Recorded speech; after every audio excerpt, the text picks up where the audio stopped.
Olá, meus caros alunos, voltamos então com mais um bloco. Bom, vamos falar da ordem jurídica vigente no país e o que acontece com ela quando uma nova Constituição entra em vigor. Bom, nós temos alguns fenômenos. O primeiro fenômeno, que está no plano de aula de vocês, é recepção ou revogação. Então, digamos que a gente tem uma lei infraconstitucional em vigor no país, e a partir do momento em que uma nova Constituição entra em vigor, esta lei é totalmente ou parcialmente incompatível com a nova Constituição. O que acontece com ela? Bom, este trecho da lei que é incompatível com a Constituição, ou se a lei inteira é incompatível com a Constituição, ela não será recepcionada.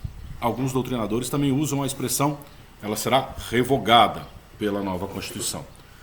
O professor Marcelo Novellino, ele prefere não usar o termo revogação, porque ele diz que revogação acontece entre normas de mesma densidade, de mesmo nível, de mesmo grau. Então, uma lei ordinária revoga outra lei ordinária, uma lei complementar revoga outra lei complementar, né? E não uma Constituição revoga uma lei ordinária ou uma lei complementar. Ele diz que aí, no caso, o termo correto seria não recepção. Mas alguns doutrinadores usam o termo revogação.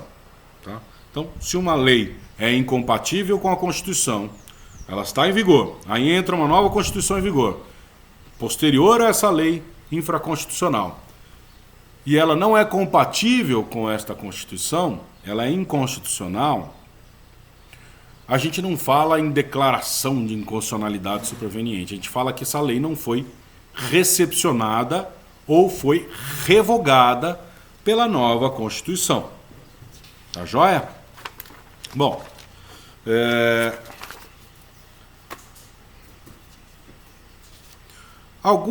acontecem alguns fenômenos interessantes da seguinte forma. Isso aconteceu com o Código Tributário Nacional. O Código Tributário Nacional, ele foi aprovado na vigência da Constituição de 1946, porque ele foi aprovado em 1966. Né? Em 67, nós tivemos uma nova Constituição. E em 88, uma nova, que é a nossa atual. Muito bem. O Código Tributário Nacional, em 66, ele foi aprovado como uma lei ordinária. Né? A tramitação é muito parecida com a da lei complementar. O que muda é o quórum de aprovação. Para a lei, além da definição material, o aspecto formal. Então, a lei ordinária, para que ela seja aprovada, ela precisa da maioria dos membros presentes na sessão legislativa. Então, tem lá, estando presente a maioria dos membros na Câmara, se a maioria dos presentes votar pela aprovação, esta lei ordinária está aprovada na Câmara, vai para o Senado e o mesmo quórum é exigido no Senado. Precisa estar a maioria de todos os membros presentes para instaurar a sessão. Instaurou a sessão, a maioria dos presentes votando pela aprovação da lei, a lei ordinária está aprovada na Câmara e vai para o Senado. Se foi aprovada no Senado, vai para a sanção ou veto. A lei complementar, ela tem a mesma tramitação. Só que para a aprovação é preciso a maioria dos membros e não a maioria dos presentes. Tá? Então, de 513 deputados, precisa de 257 aprovando aquela lei. Dos 81 senadores, precisa de 41 senadores aprovando aquela lei. Tá? Então, o quórum para aprovação da lei complementar, ele é maior do que o quórum para aprovação da lei ordinária. Além disso, a Constituição menciona, ora, quando eu quero lei complementar, eu aviso, isso aqui tem que ser matéria de lei complementar, isso aqui tem que ser matéria de lei complementar, porque são temas mais importantes, vamos dizer assim, que ela exige um quórum maior para a sua aprovação. Muito bem? A grosso modo, é isso. Muito bem. O Código Tributário Nacional, ele foi aprovado como lei ordinária, com um quórum mais simples, lá em 1966. Quando a Constituição de 67 entrou em vigor, ela dizia que a matéria tratada pelo Código Tributário Nacional precisava ser objeto de lei complementar e não de lei ordinária, como tinha sido aprovado. E a Constituição de 88 disse a mesma coisa. Mas, mesmo assim, por ser materialmente compatível com a Constituição, ou seja, as disposições do Código Tributário Nacional não feriam a Constituição de 67, como também não ferem a Constituição de 88, o Código Tributário Nacional foi recepcionado. Então, apesar dele ser aprovado como lei ordinária, ele foi recepcionado como lei complementar, tanto pela Constituição de 67, como pela Constituição de 1988. Tudo bem? Então, o fato de ter sido aprovado com uma outra roupa, vamos dizer assim, não impede a recepção. Muito bem. No entanto, se uma norma é inconstitucional na Constituição em vigor, em que ela nasceu, ela é inconstitucional se comparada à Constituição em vigor quando ela nasceu, ela não pode se tornar constitucional porque a nova Constituição a considera constitucional. Por quê? Vou explicar. Como uma lei nasce inconstitucional, a inconstitucionalidade se aplica ao plano da existência da norma. É como se a norma não existisse quando é reconhecida a sua inconstitucionalidade. Tá? Então, quando há a declaração de inconstitucionalidade de uma lei, fala assim, olha, essa lei não é compatível com a Constituição. É como se ela não existisse. Os efeitos retroagem até a data da edição da lei. É o chamado efeito ex tunc. Tá? Então, ataca o plano da existência da lei. Então, uma lei que nasce inconstitucional, ela não pode depois vir a ser considerada constitucional, porque a nova Constituição que entrou em vigor não é compatível com essa lei. Tá? Mesmo que ela não tenha sido declarada inconstitucional, mesmo que ela não tenha sido expressamente dito, olha, esta lei é inconstitucional, ainda assim ela não poderá ser considerada constitucional na vigência de uma nova Constituição. Né? Então, digamos assim, a lei nasceu na vigência da Constituição de 67 e ela é inconstitucional, porque ela não respeitou um procedimento próprio previsto na Constituição de 67, então ela é formalmente inconstitucional. Ou porque ela traz matéria que fere a Constituição de 67, então ela é materialmente inconstitucional. Aí entrou em vigor a Constituição de 88. E com a Constituição de 88, ela não é incompatível, nem formalmente, nem materialmente. Ainda assim, ela não poderá ser considerada constitucional, porque ela nasceu inconstitucional. E embora não tenha sido declarada assim, na vigência da Constituição de 67, como a inconstitucionalidade ataca o plano da existência, é como se essas normas não existissem, porque elas nasceram inconstitucionais quando vigorava a Constituição de 67. Muito bem? Muito bem, além desse fenômeno da não recepção ou recepção, lembrando que a não recepção pode também ser chamada de revogação, nós temos um outro fenômeno com relação às leis, que é chamado repristinação. Eu vou explicar para vocês como se dá a repristinação de uma lei. Então vamos continuar trabalhando com as últimas três constituições, de 1946, de 1967 e de 1988. Digamos que uma lei nasceu em vigor na Constituição de 46, certo? Então aí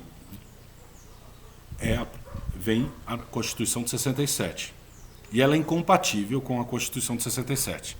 O que vai acontecer com ela? Ela vai ser revogada ou não recepcionada, como a gente acabou de estudar. Muito bem? Mas aí acontece a seguinte questão. Vem a Constituição de 88. E aí ela volta a ser compatível com a Constituição de 88. Né? Então, ela repristina. Ela volta a ter validade. Isso é possível?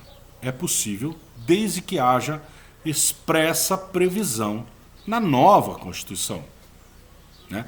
Então, se a Constituição de 1988 trouxesse no seu texto a seguinte previsão: as normas materialmente e formalmente compatíveis com a Constituição de 46, que se tornaram inconstitucionais com a Constituição de 67 e que voltam a ser compatíveis com a Constituição de 88, represtinarão, então essas normas voltariam a vigorar, né? Mas isso não foi previsto na nossa Constituição de 88. Então as normas não repristinaram, tá? Então, só para entender, a repristinação acontece, vamos relembrar aqui, ela acontece da seguinte forma: 46, perfeitamente compatível. 67, não é recepcionada ou torna-se ou é revogada, ela mergulha na inconstitucionalidade. Aí vem a de 88 e ela volta a ser constitucional e ela volta a vigorar. Então aí nós temos o efeito repristinatório, ela ressurgindo das cinzas, vamos dizer assim, da sua inconstitucionalidade, como uma norma constitucional. É possível? É possível se a nova Constituição trouxer expressamente esta previsão. Repito, a Constituição de 88 não trouxe a previsão de repristinação de lei. Muito bem? Nós temos algumas coisas, algumas situações que são chamadas de efeito repristinatório. Por exemplo, uma lei está em vigor, aí vem uma outra lei e revoga essa lei anterior. Uma lei infraconstitucional, duas leis infraconstitucionais. Uma em vigor é revogada pela seguinte. Aí esta lei que revogou a anterior, ela é declarada inconstitucional. Então, ela cai. E aí, ela tinha revogado a lei anterior. Então, a lei anterior volta a vigorar. Mas isso é um efeito repristinatório. Por quê? Porque a inconstitucionalidade ataca o plano da existência. Então é como se a segunda lei não existisse. Tá? Isso também acontece com medida provisória. Nós temos lei, e aí entra em vigor uma medida provisória que revoga a lei, materialmente. Só que ela só vai revogar efetivamente essa lei quando esta medida provisória se tornar uma lei, quando ela for aprovada pelo Congresso Nacional. Mas pode acontecer do Congresso não aprovar essa lei ou simplesmente ela perder validade pelo decurso do tempo, se o Congresso não votar essa medida provisória, como tem acontecido recentemente. Então tem uma lei, aí vem a medida provisória editada pelo Presidente da República, que é materialmente incompatível com esta lei. Ela entra em vigor a partir do momento em que ela é publicada. Publicou a medida provisória, ela se sobrepõe a essa lei anterior. Só que essa lei aqui só vai ser revogada quando essa medida provisória passar pelo Congresso e virar lei. Se ela não virar lei porque o Congresso não aceitou ela, rejeitou essa medida provisória, ou se ela não foi votada dentro do prazo, ela cai. E aí essa lei volta a produzir todos os seus efeitos. Isso também é chamado de efeito repristinatório. Por que não é repristinação? Porque para que esta lei seja revogada, a medida provisória precisa virar lei e ela não virou. Então ela não foi efetivamente revogada. Então não há repristinação, há apenas um efeito repristinatório. Bom, além da repristinação, nós temos a desconstitucionalização. O que é a desconstitucionalização? Ela acontece quando a nova Constituição prevê em seu texto que parte da Constituição anterior continuará em vigor como lei infraconstitucional, portanto abaixo da Constituição. Isso é possível? Sim, isso é possível. Nós já tivemos exemplo. A Constituição do Estado de São Paulo, de 67, em seu artigo 147, ela previa que as normas da Constituição Estadual de São Paulo, de 47, continuariam vigentes como lei ordinária. Muito bem? Então, tinha a Constituição Estadual Paulista de 1947. Aí veio a de 67. A de 67 disse o seguinte: olha, o texto da de 47 continuará em vigor, mas não como Constituição do Estado, mas como lei ordinária, portanto, infraconstitucional. Lógico que aí nós estamos falando de um campo de atuação dentro apenas do Estado de São Paulo. Tá? Ela é uma lei ordinária estadual. Muito bem? E aí nós temos também a possibilidade de recepção material de normas constitucionais. Como que isso se dá? Entra em vigor uma nova Constituição e esta nova Constituição diz expressamente: este texto da Constituição anterior continuará em vigor não como norma infraconstitucional, porque isso é desconstitucionalização, mas como norma constitucional. Então há uma recepção material de parte do texto da Constituição anterior, ou de toda ela, né? Normalmente de parte do texto, né? Porque se nós temos uma nova Constituição, não faz sentido você criar uma nova Constituição e manter em vigor todo o texto da anterior. Então a recepção material, ela é referente à parte do texto da Constituição anterior. Nós temos isso? Nós temos isso na nossa Constituição Federal, por um período de tempo. Vamos dar uma olhadinha no artigo 34 do ADCT, do Ato das Disposições Constitucionais Transitórias. Esse artigo 34, no seu caput, diz o seguinte, ó: o sistema tributário nacional entrará em vigor a partir do primeiro dia do 5º mês seguinte ao da promulgação da Constituição, mantido até então o da Constituição de 67, com as alterações dadas pela emenda número 1 de 69 e pelas posteriores, né? O que está dizendo esse artigo? Ele está dizendo o seguinte: olha, a nova Constituição de 88, ela trouxe um novo sistema tributário nacional, uma nova previsão do sistema tributário nacional. Só que esse novo sistema, por motivos de segurança jurídica, para não causar um rompimento muito brusco, não causar um impacto muito grande na sociedade, ele só vai entrar em vigor no primeiro dia útil no primeiro dia do 5º mês seguinte ao da promulgação. Tá? A Constituição foi promulgada em outubro, novembro, dezembro, janeiro, fevereiro, março. No primeiro dia de março de 89. Entrou em vigor o novo sistema tributário nacional previsto na Constituição de 88. Né? Então, o que aconteceu? A nossa Constituição de 88, por este período, ela admitiu que continuaria vigorando o sistema tributário previsto na Constituição de 67, na Constituição anterior. Tá? Então ela trouxe a recepção material de normas constitucionais da Constituição de 67 no que se refere ao sistema tributário, e apenas pelo prazo de 5 meses. Tá? Então foi uma recepção material, ainda que tenha sido por prazo, uma recepção temporária e por prazo certo. Muito bem? Então, assim, nós terminamos o estudo dos fenômenos que acontecem com o ordenamento jurídico quando uma nova Constituição entra em vigor. Tá? Nós temos que lembrar que alguns desses fenômenos aqui acontecem, principalmente o da revogação ou da não recepção, quando há a aprovação de uma alteração da Constituição. Não se dá apenas quando uma nova Constituição entra em vigor, mas quando há uma alteração da Constituição.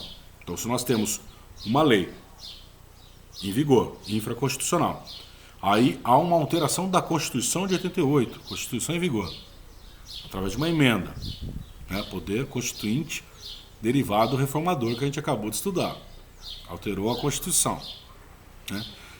E a norma anterior a esta reforma se tornou incompatível com o texto em razão da reforma, então essa norma infraconstitucional é considerada não recepcionada ou revogada.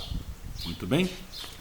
Gente, é isso que eu tinha para trazer para vocês nessa semana. Então nós terminamos o estudo do poder constituinte e estudamos aí os fenômenos que acontecem com a ordem jurídica em vigor quando uma nova Constituição entra em vigor ou quando há uma alteração da Constituição em vigor. Muito bem?